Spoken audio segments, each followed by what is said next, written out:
No revolutionary movement is complete without its poetical expression. If such a movement has caught hold of the imagination of the masses, they will seek a vent in song for the aspirations, the fears and hopes, the loves and hatreds engendered by the struggle. Until the movement is marked by the joyous, defiant singing of revolutionary songs, it lacks one of the distinctive marks of a popular revolutionary movement. It is a dogma of a few and not the faith of the multitude. Organize, my friends, for a full, free and happy life.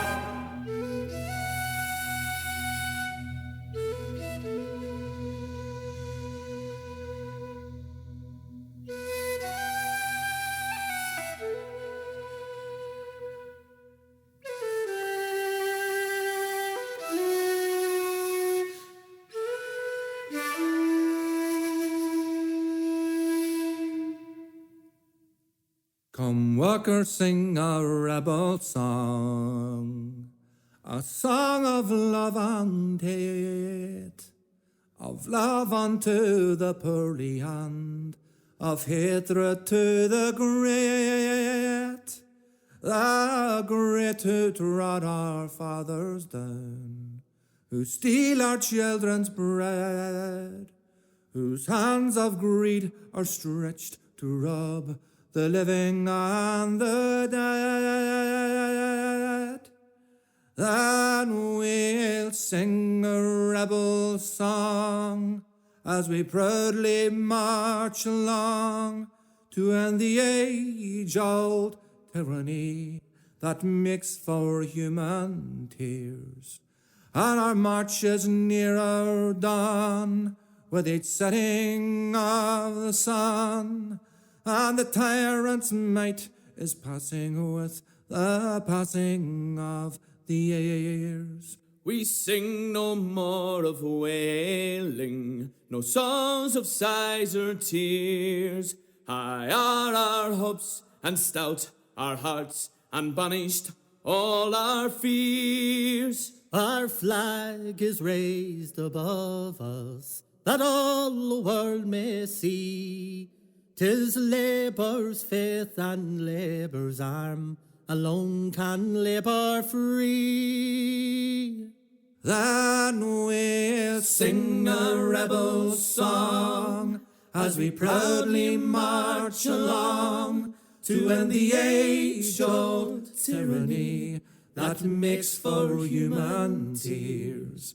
And our march is nearer dawn with each setting of the sun, and the tyrant's might is passing with the passing of the years.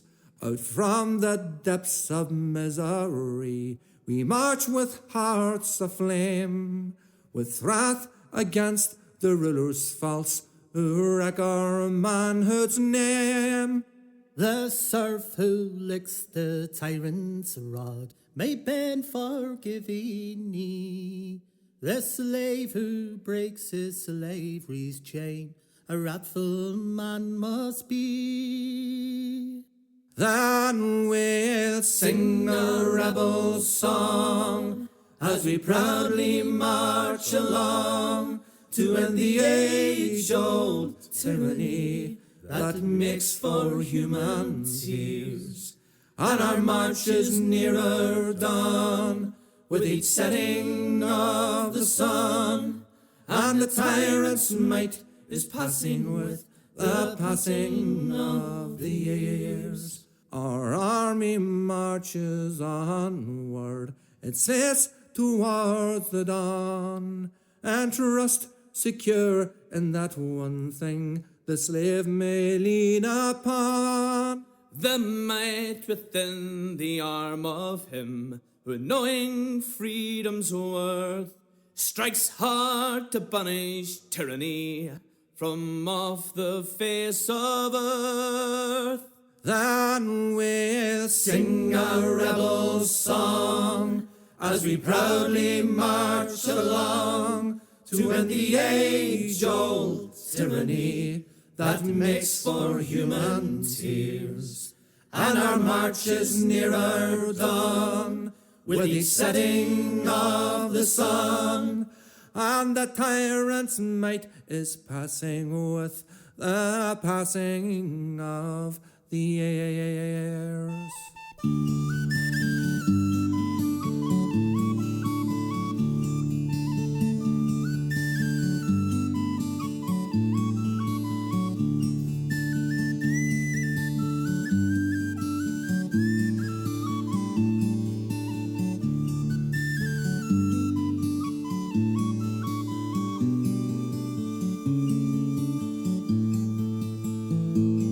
Dublin City in 1913, the boss was rich and the poor were slaves, with women working and children starving. Along came Larkin like a mighty wave.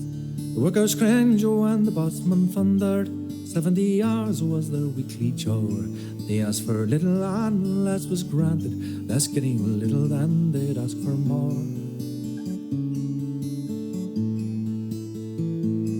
Then came Larkin in 1913, a labour man with the union tongue. He raised the workers and gave them courage. He was their hero and the workers' son. On came Larkin in 1913, a mighty man with a mighty tongue. The voice of labour, the voice of justice, and he was gifted and he was young. It was in August, the bossman told us, no union man for him could work.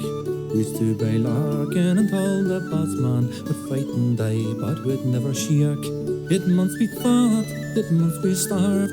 We stood by Larkin through thick and thin, but foodless homes and the crying children broke our hearts, we just couldn't win.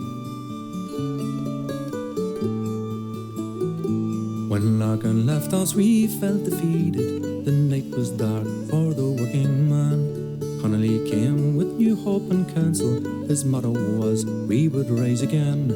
In Dublin City in 1916, the British Army burnt down our town. They shelled our buildings and shot our leaders. The heart was buried beneath the bloody crown. They shot McDermott and Pearson Plunkett. They shot McDonough, Kent and Clark the Brave.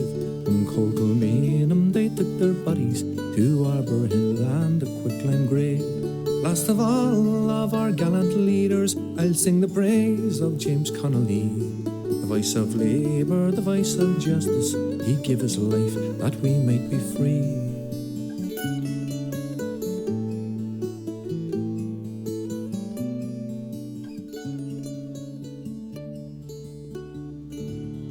Where, oh, where, oh, where is our James Connolly? Where, oh, where is that gallant man? He has gone to organise the union, that working men might yet be free. Ireland to sovereign independence, the right of the people to choose the republic, the right of the workers to the control of industry and to the exercise of that right under the government of the Workers' Republic.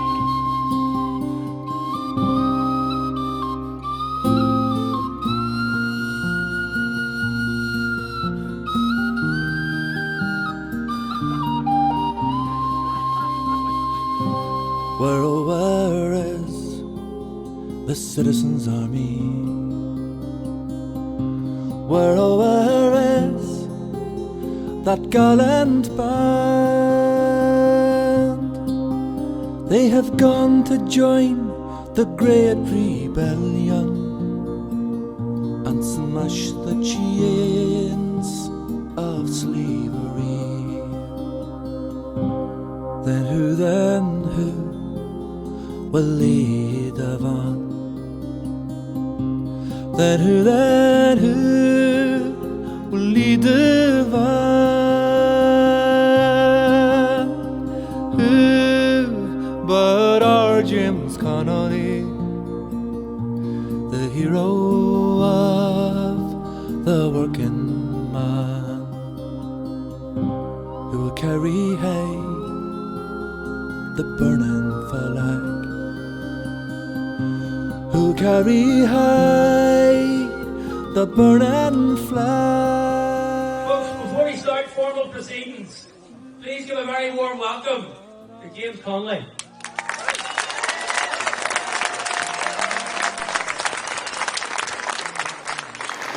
On my left, the President of Ireland, and on my right, James Connolly. What an experience.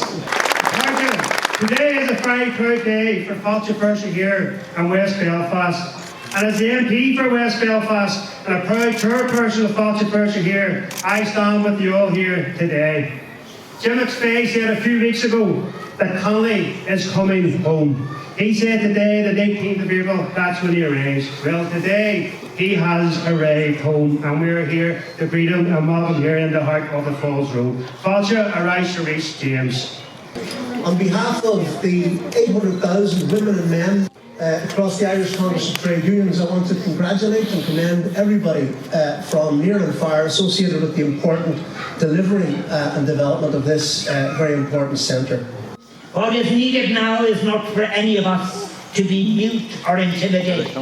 What is needed for those willing to reassert the principles of equality, justice, cooperation and solidarity, of shared vulnerability and capacity at local, national and international levels, to speak with respect for these values and to speak to each other with respect as in our different ways we pursue them. And vision is so necessary. It is within visions of an alternative world that hope is most secure. Completed RC Connolly for the people of this area, the people of the Falls Road, West Belfast, and the people of Ireland. Bula Boss for Golly and his team.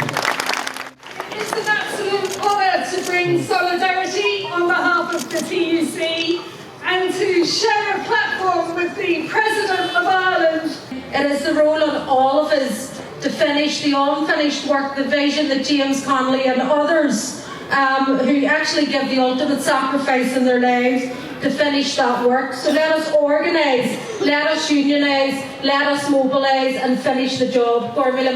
Until all working people in Ireland and around the world are guaranteed a fair day's pay for a fair day's work and the ability to build better lives for themselves and their families. Most of all, we will not rest until the proud and noble people, divided for far too long, are finally reunited in peace and justice under one flag. We decided that rather than cut a ribbon, we would raise the flag of the Irish Citizen Army. At line 95, our centre manager, Shana Walsh, and international president of the Transport Workers Union, all the way from Brooklyn, New York City, John Samuelson.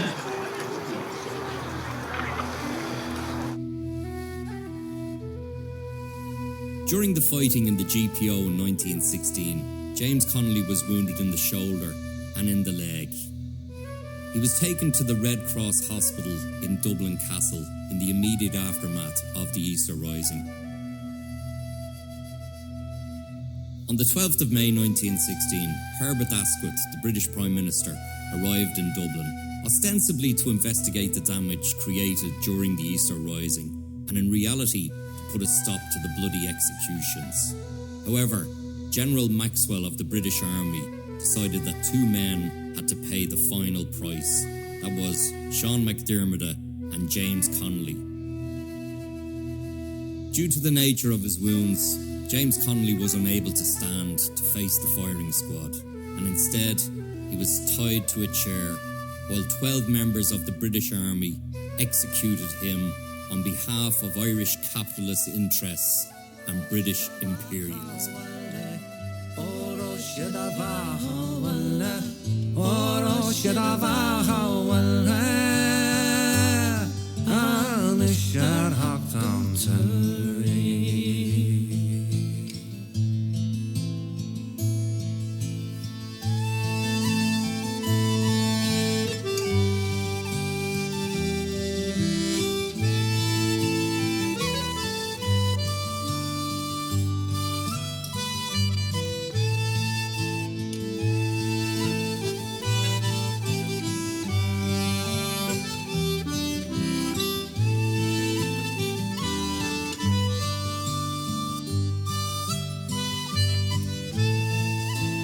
Wheeler a wat go vacuum, money and Biana Yerok Shatan, Grania Valagas Villa Gashkia, forget Father Gala. Oro Shedavaha Wale, Oro Shedavaha Wale, Oro Shedavaha Wale. Anishar Hakam Turik Oro Shedavaha Wale Oro Shedavaha Wale Oro Shedavaha